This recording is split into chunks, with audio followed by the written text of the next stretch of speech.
Nakakadismaya itong ginagawa ni Senator Amy Marcos na ito na sinisira niya hindi si BBM kundi sinisira niya yung buong pangalan ng mga Marcoses.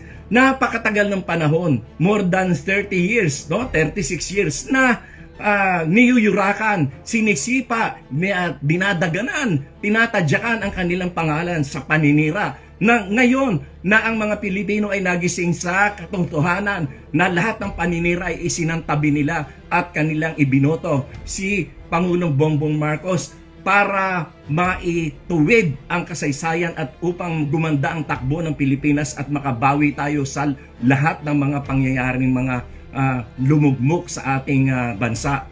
Ngayon ay sinisira niya. Sinasabi pa niya na nag-drug user daw si BBM at yung kaya pinakasalan ni Lisa ay upang maging matuwid ang kanyang buhay. Napakalaking kalokohan yan. Huwag nating maliitin ang pagmamahal ni First Lady Lisa Araneta Marcos kay Pangulong Bongbong Marcos sapagkat noong panahon na yon ay dapang-dapa sila. Ang talagang kanyang minahal ang ating Pangulo noong panahon na hirap sila. Noong panahon na niyuyurakan at tinatadyakan ang kanilang pangalan.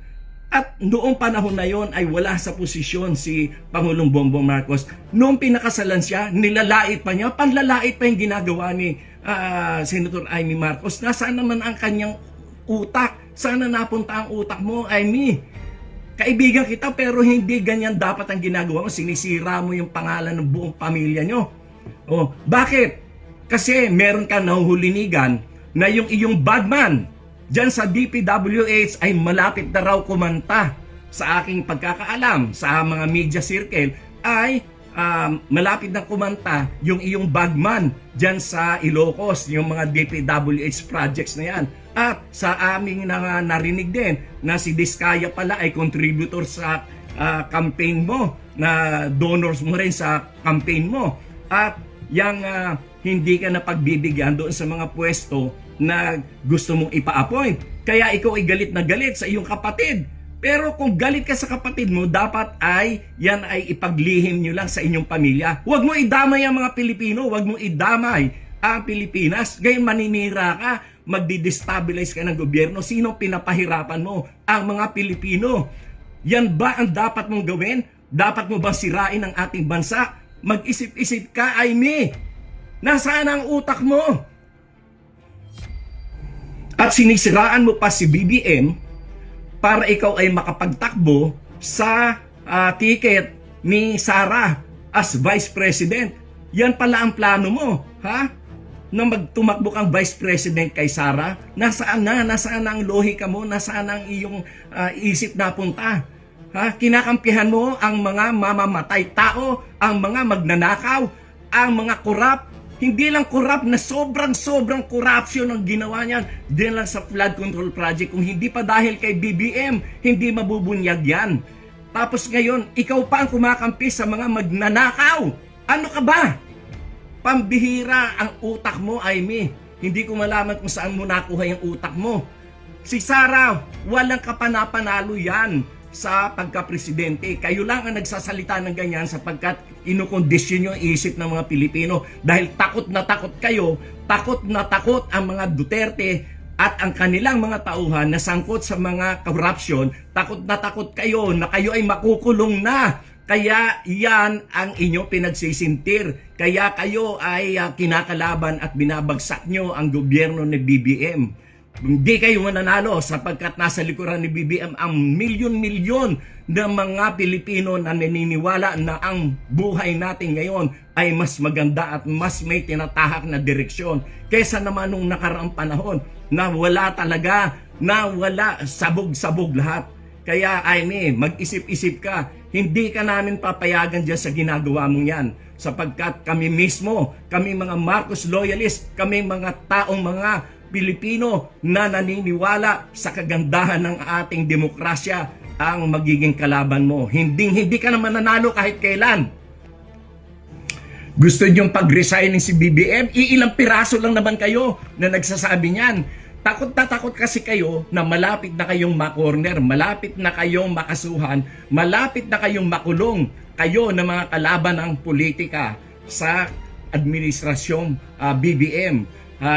Nagsisigawan kayo, ilang piraso lang kayo gusto mag-resign, samantalang mas marami ang naniniwala at kumakampi kay Presidente Bongbong Marcos. Yung mga aligasyon yun ng mga adik-adik na yan, lumang tugtugin na yan, wala nang bumibili dyan. Kahit nga noon pang binabato yung issue na yan kay President Bongbong Marcos, anong nangyari?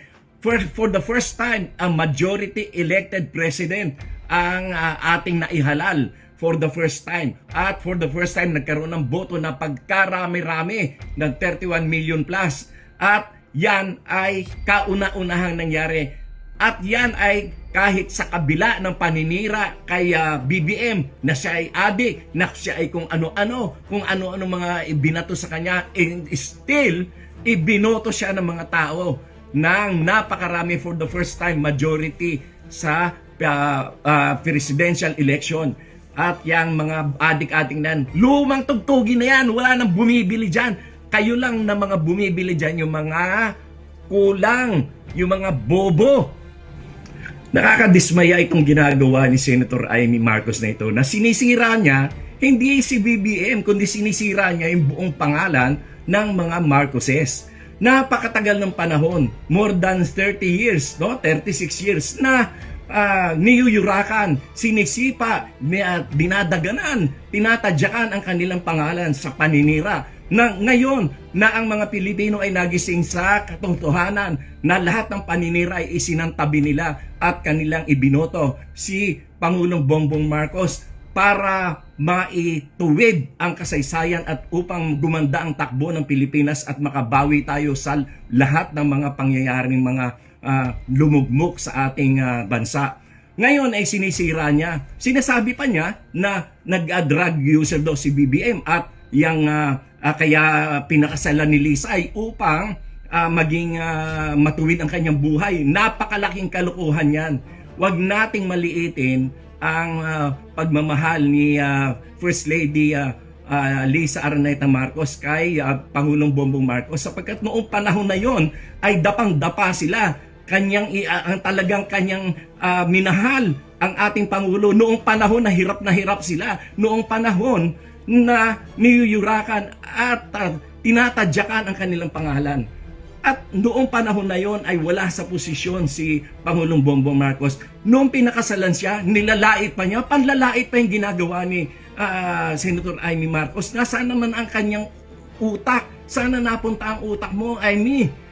Kaibigan kita pero hindi ganyan dapat ang ginagawa mo. Sinisira mo yung pangalan ng buong pamilya nyo.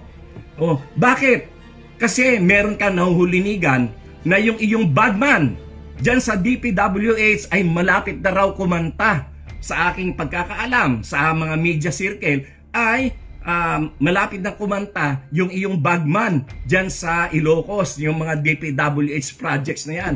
At sa aming narinig din na si Diskaya pala ay contributor sa campaign mo, na donors mo rin sa campaign mo. At yung hindi ka na pagbibigyan doon sa mga pwesto na gusto mong ipa-appoint. Kaya ikaw ay galit na galit sa iyong kapatid. Pero kung galit ka sa kapatid mo, dapat ay yan ay ipaglihim nyo lang sa inyong pamilya. Huwag mo idamay ang mga Pilipino, huwag mo idamay ang Pilipinas. Ngayon maninira ka, magdi-destabilize ka ng gobyerno. Sinong pinapahirapan mo? Ang mga Pilipino. Yan ba ang dapat mong gawin? Dapat mo bang sirain ang ating bansa? Mag-isip-isip ka, Amy. Nasaan ang utak mo?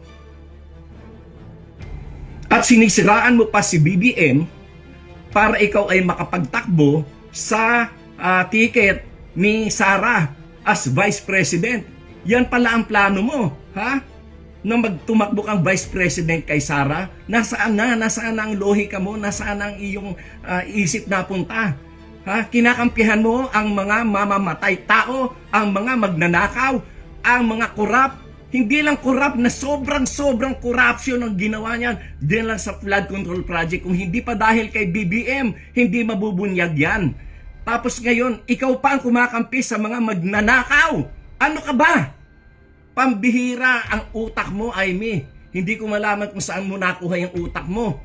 Si Sara, walang kapanapanalo yan sa pagka-presidente. Kayo lang ang nagsasalita ng ganyan sapagkat inukondisyon yung isip ng mga Pilipino dahil takot na takot ang mga Duterte at ang kanilang mga tauhan na sangkot sa mga corruption. Takot na takot kayo na kayo ay makukulong na. Kaya yan ang inyong pinagsisintir. Kaya kayo ay kinakalaban at binabagsak nyo ang gobyerno ni BBM. Hindi kayo mananalo sapagkat nasa likuran ni BBM ang milyon-milyon na mga Pilipino na naniniwala na ang buhay natin ngayon ay mas maganda at mas may tinatahak na direksyon kaysa naman nung nakaraang panahon na wala talaga, na wala, sabog-sabog lahat. Kaya Aimee, mag-isip-isip ka. Hindi ka namin papayagan dyan sa ginagawa mong yan. Sapagkat kami mismo, kami mga Marcos loyalist, kami mga taong mga Pilipino na naniniwala sa kagandahan ng ating demokrasya ang magiging kalaban mo. Hindi ka naman nanalo kahit kailan. Gusto niyong pag-resignin si BBM? Iilang piraso lang naman kayo na nagsasabi niyan. Takot na takot kasi kayo na malapit na kayong makorner, malapit na kayong makasuhan, malapit na kayong makulong kayo na mga kalaban ng politika sa administrasyong BBM.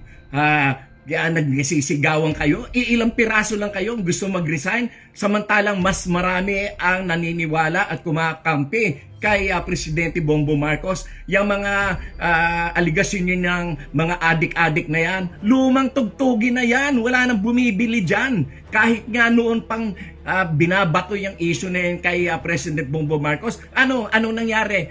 For the first time, a majority elected president ang ating naihalal for the first time. At for the first time, nagkaroon ng boto na pagkarami-rami ng 31 million plus. At yan ay kauna-unahang nangyari.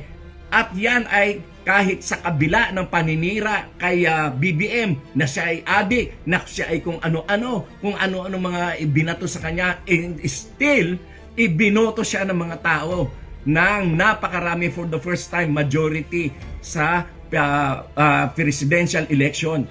At yang mga adik-adik nan, lumang tugtugin na yan, wala nang bumibili dyan. Kayo lang na mga bumibili dyan, yung mga kulang, yung mga bobo